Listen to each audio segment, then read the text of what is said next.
El primer músculo que hablaremos es el sartorio, el cual se origina en la espina ilíaca anterosuperior y se inserta en la cara medial de la tibia, precisamente en el tendón conjunto anteromedial de la tibia, también conocido como la pata de ganso.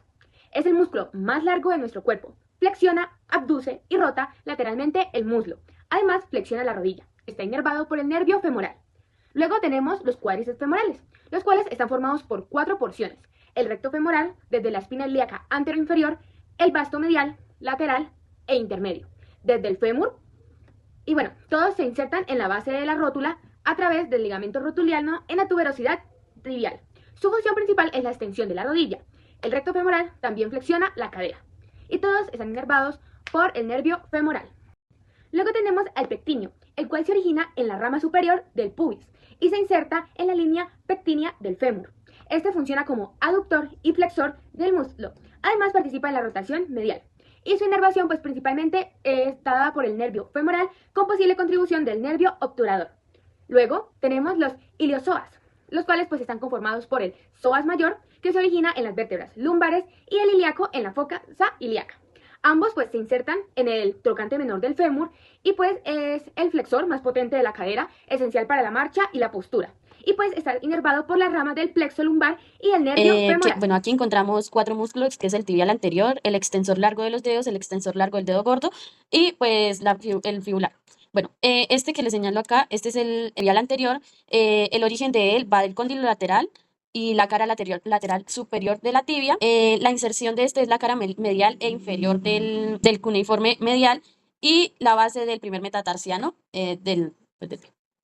La función de este, dorsiflexión del pie, y la inversión, que esto es lo que sostiene el arco medial. La inervación es el nervio fibular profundo. Por otro lado, encontramos el extensor largo de los dedos. El origen de este es el cóndilo lateral de la tibia, la cara superior de la fíbula y la membrana interósea. La inserción es las falanges medias y distales de los últimos 4 dedos. Su función principal es extender los 4 dedos laterales y la dorsiflexión del tobillo. La inervación de este es el nervio fibular profundo. Y por otro lado tenemos el extensor largo del dedo gordo. El origen de este es la cara anterior de la fíbula y la membrana interósea. La inserción es la falange distal del hallux. Su función principal, tender el dedo gordo y la dorsiflexión del pie. Este está inervado por el nervio fibular profundo. El primero es el aductor mayor. Este es el músculo más grande y se compone por 2 partes: el componente aductor y el componente isquiotibial. El aductor se origina en las ramas inferiores del pubis y las ramas del isquion y se une a la línea áspera del fémur. El isquiotibial se origina en la tuberosidad isquiática y se une al tubérculo aductor y a la línea supracondilia medial del fémur. Como función, el aductor sirve para la aducción y flexión de la cadera y el isquiotibial para la aducción y extensión de la cadera. El aductor se inerva con el nervio aductor obturador y el isquiotibial con el componente tibial del nervio ciático. Como segundo músculo está el aductor largo. Se origina en el pubis pélvico y se expande en forma de abanico y presenta una inserción distal amplia a lo largo de la línea áspera del fémur. Su función es de aducir la cadera y se inerva con el nervio obturador. Como tercer músculo está el aductor corto. Este se origina en el cuerpo del pubis y las ramas púbicas inferiores y se inserta en la línea áspera de la superficie posterior del fémur, lo que lo hace proximal a la inserción del aductor mayor.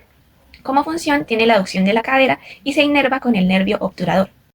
Como cuarto músculo está el obturador externo. Este se origina en la membrana del agujero obturador y el hueso adyacente y pasa por debajo del cuello del fémur y se inserta en la cara posterior del trocánter mayor.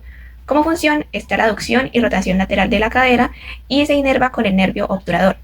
Como quinto músculo está el grácil. Este se origina en las ramas inferiores del pubis y el cuerpo del pubis y desciende por la cara medial del muslo y se inserta en la superficie medial de la diáfisis tibial. Como función tiene la aducción de la cadera y la flexión de la pierna en la rodilla y se inerva con el nervio obturador. La siguiente región de la que voy a hablar es la posterior del muslo. A esta la conforman 3 principales músculos que se denominan isquiotibiales. El primero del que voy a hablar es el semitendinoso, que pues es más medial que el bíceps femoral y está por encima del semimembranoso. Podemos observar que viene por acá, baja hasta acá. Bueno, este músculo es el encargado de la extensión de cadera y flexión de rodilla. Está inervado por el nervio tibial. El siguiente que podemos observar es el semimembranoso, es más profundo que el semitendinoso y más medial nuevamente que el bíceps femoral. Este músculo también participa en la extensión de cadera y flexión de rodilla y también está inervado por el nervio tibial. El siguiente que podemos observar es el bíceps femoral, viene hacia acá y queda como por la parte lateral del muslo. Este músculo tiene una cabeza larga, que es esta que podemos observar acá, y una cabeza corta. En la extensión de cadera participa más la cabeza larga y en la flexión de la rodilla participan juntas cabezas. Pero a la cabeza larga la inerva el nervio tibial, igual que a las otras, y a la cabeza corta la inerva el nervio fibular común. La región glútea está conformada por tres principales músculos. El primero es el glúteo mayor, que se encuentra en la parte más superficial y es el más voluminoso de estos músculos. El glúteo mayor es el encargado de la extensión del muslo, la rotación lateral y también la aducción del muslo. Lo que hace es empujar el muslo hacia atrás, lo que es importante a la hora de caminar o correr, pero sobre todo estabiliza la pelvis y el tronco. El siguiente es el músculo medio, lo encontramos por acá, es más profundo al músculo del glúteo mayor y está por encima del glúteo menor. Este músculo lo que hace es encargarse de la aducción y de la rotación medial del muslo. Se encarga junto con el glúteo menor. Estos dos están inervados por el nervio glúteo superior y al glúteo mayor lo inerva el nervio glúteo inferior. Lo que hacen estos dos es estabilizar la pelvis y pues el tronco a la hora de la marcha. Por ejemplo, cuando tenemos un pie suspendido, evita que nuestro cuerpo se vaya para ese lado. También lo que hace el glúteo menor es estabilizar esta articulación muy importante, que es la coxofemoral, ya que como podemos observar, pues como que pasa sobre esa articulación y al contraerse hace que se estabilice. La región posterior de la pierna se divide en plano superficial y plano profundo gracias al tabique intermuscular transverso. En el plano superficial encontramos al gastrocnemio, que tiene una cabeza medial y una lateral, que va desde el fémur hasta el talón, y participa en la flexión plantar, inversión del pie y flexión de la rodilla. Debajo encontramos al sóleo, que se origina en la tibia y en la fíbula y participa en la flexión plantar sostenida, que es muy importante a la hora de caminar. Por último tenemos al plantar, que es pequeño y rudimentario, que se encuentra detrás de la rodilla y aporta la flexión plantar y de la rodilla.